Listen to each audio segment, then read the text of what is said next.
भली बुरी सब की सुन लीजे, भली बुरी सब की सुन लीजे। कर गुजरान कर गुजरान कर गुजरान गरीबी में मन लागो मेरो यार फकीरी में।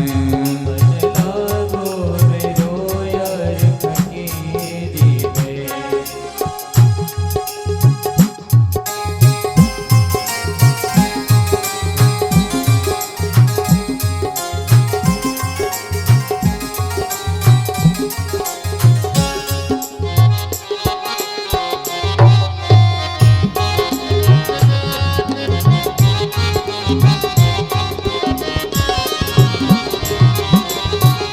प्रेम नगर की रहन हमारी,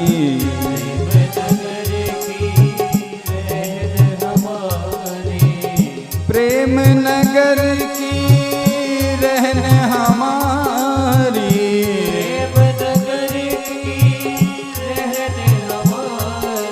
प्रेम नगर की जी रहन हमारी।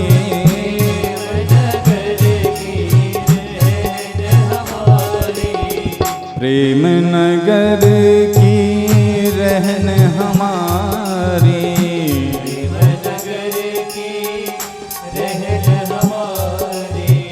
भली बनी आई भली बनी आई भली बनी आई सबूरी में मन लागो मेरो यार फकीरी में। मन लागो मेरो यार मन लागो लागो लागो मन लागो लागो लागो मन लागो मेरो यार फकीरी में। मन लागो मेरो यार हाँ फकीरी में, ओ फकीरी हाँ फकीरी में। सुखदेव जी कहते हैं सुखमस्ति विरक्तस्य, विरक्ति में बड़ा सुख है। सुखदेव जी की युक्ति संगत बातें सुनकर के व्यास जी को बड़ा दुख हुआ कि मेरा ही पुत्र अब मेरी बात को नहीं मान रहा है। तो सुखदेव जी ने कहा पिताजी मैं तो उस भगवती की माया को समझना चाहता हूं। भगवती की माया बड़ी बलवती है। बड़े बड़े सूर, बड़े बड़े कवि, बड़े बड़े ज्ञानी ध्यानी भगवती की माया में व्यामोहित हो जाते हैं।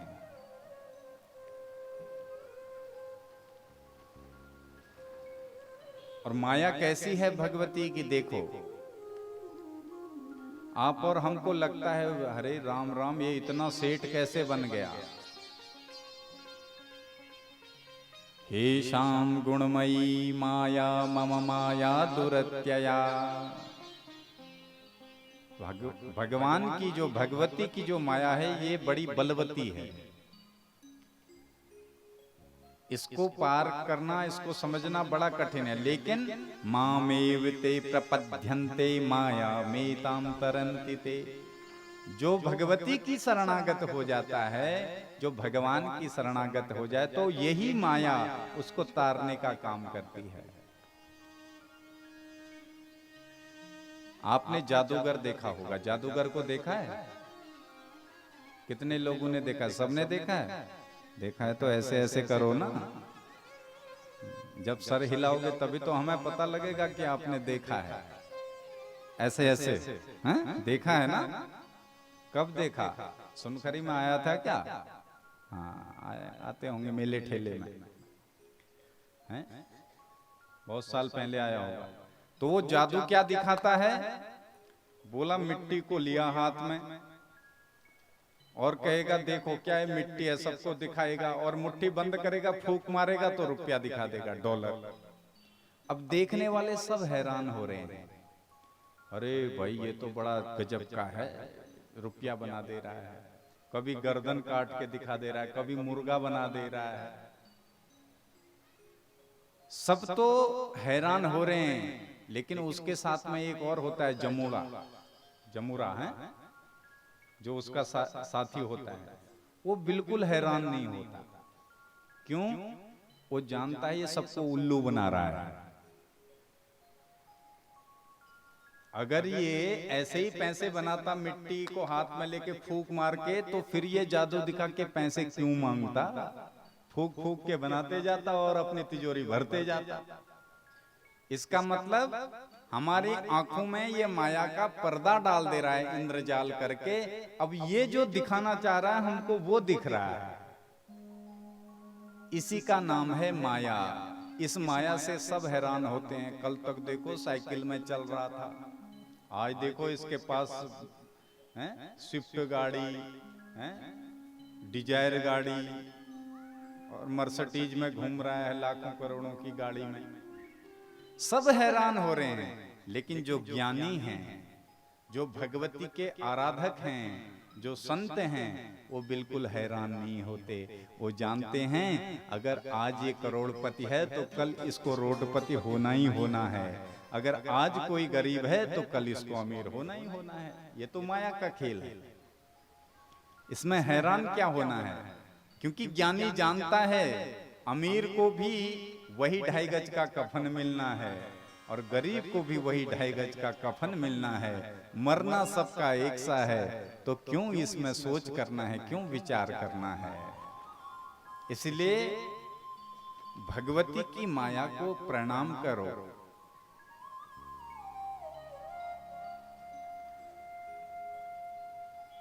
श्री सुखदेव जी के ऐसा कहने पर व्यास जी ने कहा, सुखदेव तुम सन्यास लेने के लिए उत्सुक तो हो, लेकिन 18 पुराण तुमने पढ़ लिए, एक पुराण और देवी भागवत पढ़ लो।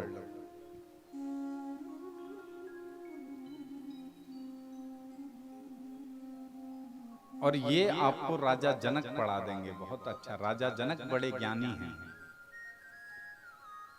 विदेह राज इनको कहा जाता है। वही तुम्हें ग्रस्त आश्रम का नियम समझा सकते हैं।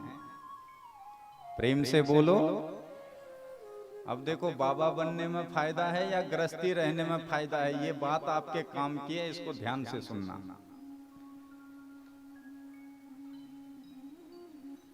भगवती कह रही है, जब भगवान विष्णु को, अभी आप आगे कथा सुनेंगे, विष्णु भगवान की कथा आती है, जब विष्णु भगवान को ज्ञान देते हैं तो क्या कहती है?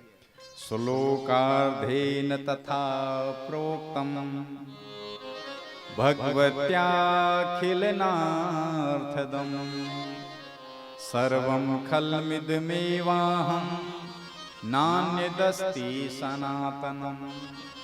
भगवती कह रही है कि हूं सर्वत्र में, इस संसार में घर परिवारों के बीच में भी मैं रहती हूँ, जंगलों में भी चले जाओ वहां भी मैं ही दिखूंगी। हरि व्यापक सर्वत्र समाना। वो भगवती परम्बा सब जगह है, लेकिन हमें विश्वास नहीं होता है। हाँ,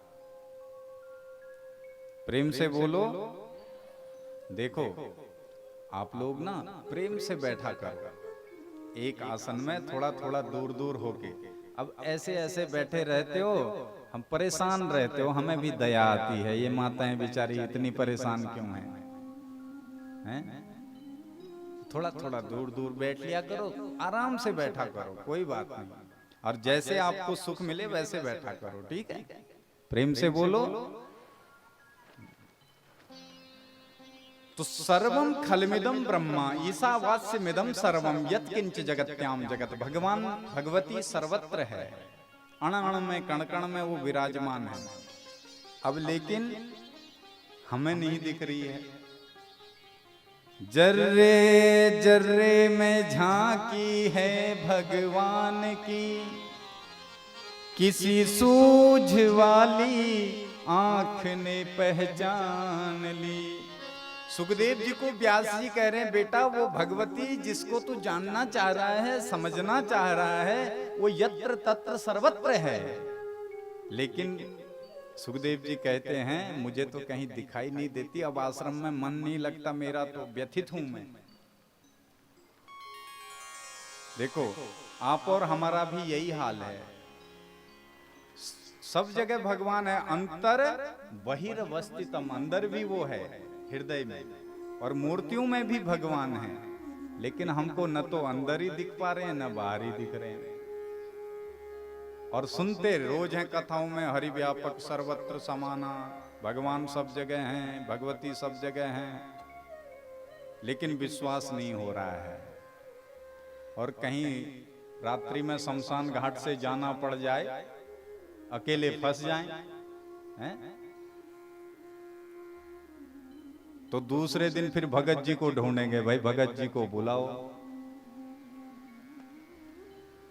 पता नहीं अब ये कुछ अजीब अजीब हरकतें करने लग गया है। प्रेम से बोलो। पहले तो जब रात्रि में अगर शमशान घाट से जाना पड़ेगा तो तुरंत बोलने लग जाएंगे, श्री गुरु चरण सरोज निज मन मुकुर सुधार वरनो रघुवर योधाय। और जैसे ही शमशान घाट के पास जाएंगे और तेजी से कहने लग जाएंगे, भूत पिचास निकट नहीं आवे, महावीर जब नाम सुनावे। और कहीं गलती से साड़ी का पल्लू अथवा कुर्ते पैजामे का पल्लू कांटे से अटक गया, अरे दैया दैया बचाओ बचाओ, पकड़ लिया पकड़ लिया पकड़ लिया, वहीं बेहोश। अरे भाई देखो, दोनों के बारे में सुना है। भूत के बारे में हमने सुना है कि वो शमशान घाट में रहता है, और भगवान के बारे में सुना है कि भगवान सर्वत्र हैं।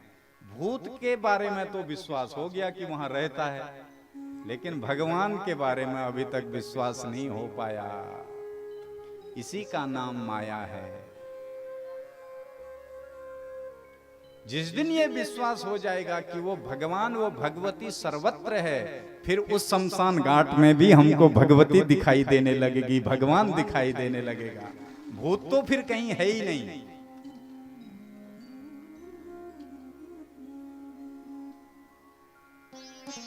श्री सुखदेव जी पिता से आज्ञा लेकर के चल दिए हैं राजा जनक की सभा में।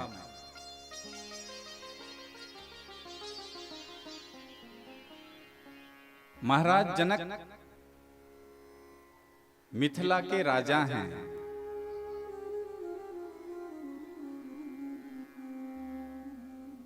सुखदेव जी को आने का समाचार दिया द्वारपालों ने, और सुखदेव जी को कहा, बेटा तुम योगी हो, आकाश मार्ग से मत चले जाना। प्रेम से बोलो और शांति से बैठे रहो। देखो ऐसा है ना, जब हम कथा बोलते हैं तो हमें भी करंट आता है ऊपर से, और हम बोलते जाते हैं। आगे ग्रंथ हमारे रखा रहता है, वो तो कभी कभी देख लेते हैं, बाकी तो हम आपको ऊपर से भगवती की कृपा हो रही है और हम आपको सुनाते जा रहे हैं। और किताब में देख के पढ़ते तो फिर हमारी तरफ से आप सो चाहे, अब हमारी जो दृष्टि होती है वो आप लोगों पर होती है। आप लोग थोड़ा भी इधर उधर करेंगे तो इधर करंट टूट जाएगा, और करंट टूटेगा तो फिर गड़बड़ हो जाएगी। आग लगने का खतरा, कई खतरे बढ़ जाते हैं। नहीं, बिजली का तार अगर टूट जाए तो क्या होगा? तो जो अभी आपका और हमारा तार है वो सीधे भगवती से जुड़ा है। तो शांति से बिल्कुल, हम जब बाहर कथा करते हैं तो एक पंछी भी पर नहीं मारता पंडाल में, सब शांत हो जाता है। शायद आप लोगों ने YouTube में देखा होगा, मुंबई में, दिल्ली में हम जब भी कथा करने जाते हैं आश्रम से, तो वहां नियम लिखे जाते हैं कथा में, कैसे बैठना है, कैसे आना है। अब देहातों में छूट देते हैं हम, क्योंकि देहातों में अभी ये राणा जी लोगों ने पहल जगाई है, हमारे भगत जी लोगों ने, इन सब लोगों ने मिलके। नहीं तो पहले कहाँ कथाएं होती थी, बहुत कम, इक्की दुक्की हैं। अब ये थोड़ा सा परमात्मा कृपा कर रहे हैं, आप लोगों को धन भी मिल रहा है, तो आप लोग इतने अच्छे हैं, ये जो बेकार वाले लोग होते हैं, वो खाने पीने में उड़ाते हैं धन को, लेकिन आप भगवती के इतने कृपा पात्र हैं कि इतना सुंदर आयोजन करा के अपना जीवन का कल्याण कर रहे हैं। ये धन की सदगति है। 500 की मदिरा पीते हैं, रात को पीते हैं, सुबह वो नष्ट हो जाती है, पेशाब मार्ग से बाहर हो जाती है, उसका कोई फायदा नहीं। लेकिन यहां आप अगर 500 रुपया कमेटी को, ये जो कमेटी बनी है उसमें लिखवा दोगे तो ये आपको तो लाभ देगा, ये आपके पूरी खानदान को आने वाले पीढ़ी को लाभ मिलता रहेगा। इसलिए कमेटियां जब भी कोई शुभ काम करते हैं उनका सहयोग करना चाहिए, उनको खूब। अगर 500 की है हैसियत तो 500, आप लोग ऐसा करते हैं, होलियां होती है ना, होलियां कहेंगे यार एक शराब की पेटी मैं ले आऊंगा, हाँ कितने की आएगी, बोले ज्यादा नहीं 5-10 हजार की आएगी, कोई बात नहीं, डीजे मैं ले आऊंगा। और माताएं भी कहती हैं हम भी गेहूं बेच के थोड़ा बना रखी हैं, वो हम भी दे देंगे। लेकिन वहां क्या होता है, शराबी कबाड़ी नाचेंगे, कोई फायदा नहीं है, कोई संस्कार नहीं मिलेगा, कोई शिक्षा नहीं मिलेगी। अगर यहाँ आप वो खुले मन से देंगे तो हर साल ये ऐसे ही आयोजन करते रहेंगे और हमारे बच्चे संस्कारित होंगे, तो एक दिन सभ्य समाज की स्थापना हो जाएगी। मुखे पवित्रम यदि राम नामम, हृदये पवित्रम यदि ब्रह्म ज्ञानम, हस्तो पवित्रम यदि पुण्यदानम, चरणो पवित्रम यदि तीर्थगमनम। मुख को पवित्र करना है तो भगवान का, भगवती का जयकारा नाम लो। हृदय पवित्र करना है तो ज्ञानी बनो या ज्ञानियों का साथ संग करो। हाथ पवित्र करने हैं तो खुल करके भगवत कार्यों में दान दो, पार्टियों में नहीं।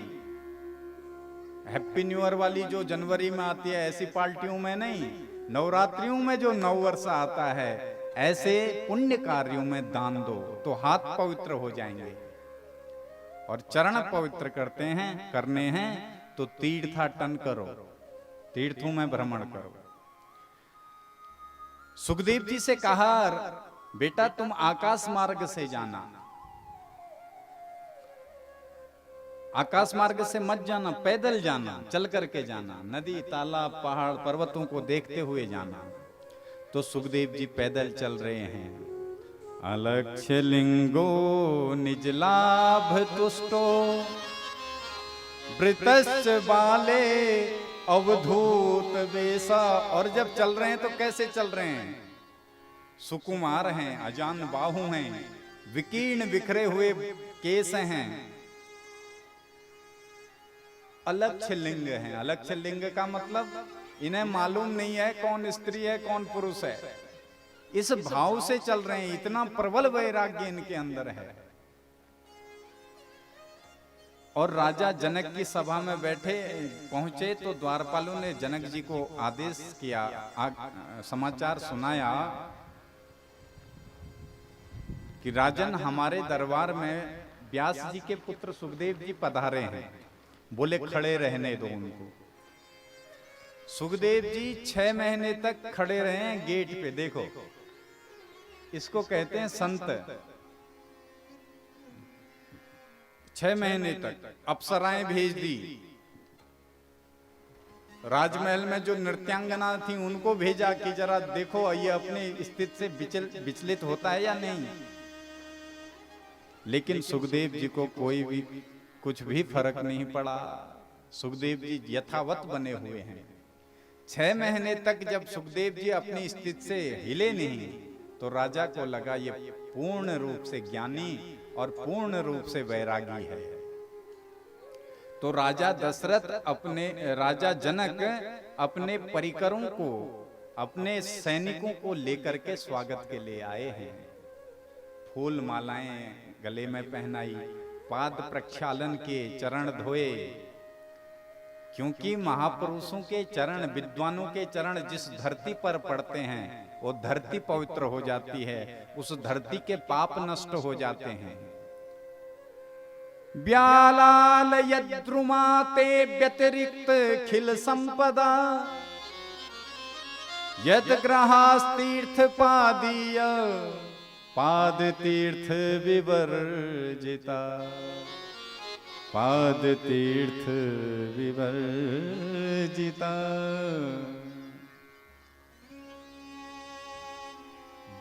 पाद तीर्थ, संत ब्राह्मणों के जो चरण हैं उन चरणों में तीर्थों की रज लगी रहती है, और साधना का तपोबल उनके एक एक अंग को रोमांचित करता है।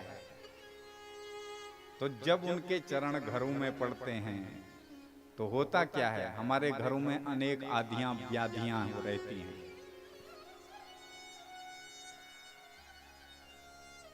और शास्त्र ने तो कहा है जिस घर में पूजा नहीं होती, जिस घर में संत विद्वानों के चरण कभी नहीं पड़ते, वो घर नहीं है, वो मरघट है। मरघट माने शमशान घाट है।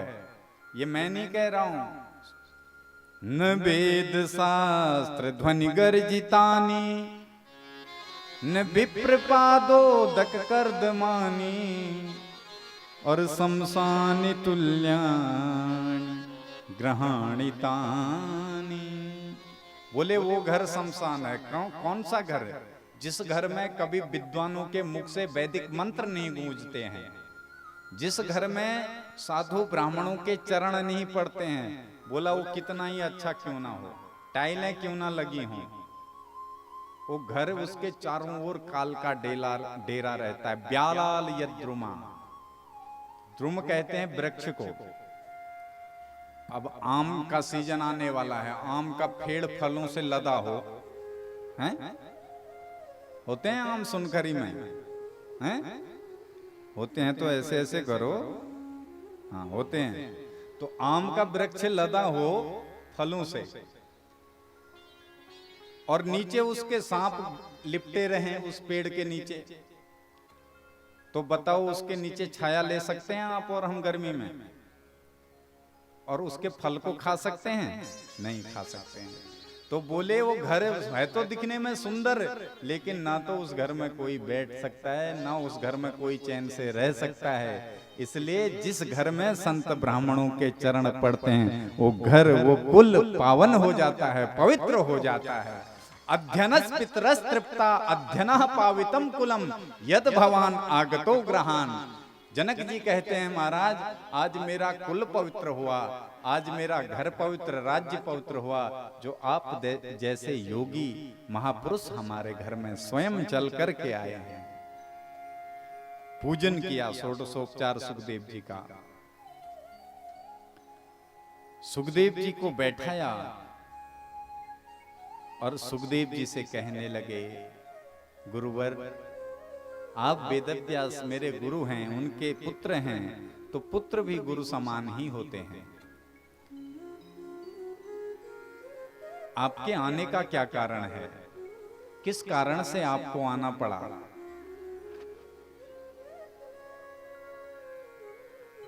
श्री सुखदेव जी कहते हैं, राजन लोग तुम्हें विदेह राज कहते हैं। विदेह का मतलब देह में जिसकी आसक्ति नहीं है। तुम्हारे पास राज्य है, रानियां हैं, बच्चे हैं, सब कुछ तुम्हारे पास है, फिर तुम्हें विदेह राज क्यों कहा जाता है? अब ध्यान से देखना सुनना। आप हम सब राजा जनक हैं और हमारी भी यही स्थिति होनी चाहिए जैसी जनक की है। इसी का नाम गृहस्थ है। ईंट पत्थरों के मकान को घर नहीं कहा, न ग्रहम ग्रह मित्याहु ग्रहणी ग्रह मुच्यते। घर वो है जिस घर में सुंदर सुलक्षणा नारी हो, गृहिणी हो, वो घर है। सुखदेव जी कहते हैं, राजन तुम्हारे पास इतना वैभव, इतनी रानियां, इतने प्रजा है, फिर तुम कैसे माया से निर्लिप्त हो सकते हो? तुम मिथ्या भाषण करते हो, तुम लोगों को पागल बना रहे हो। राजा जनक कहते हैं गुरुवर बिल्कुल नहीं, मेरे पास सब कुछ है, लेकिन मैंने अपना कुछ नहीं माना है, इतनी सी बात है। न देहो न जीवात्मा नेन्द्रियाणि परन्तप मन एव मनुष्याणां कारणं बन्ध मोक्ष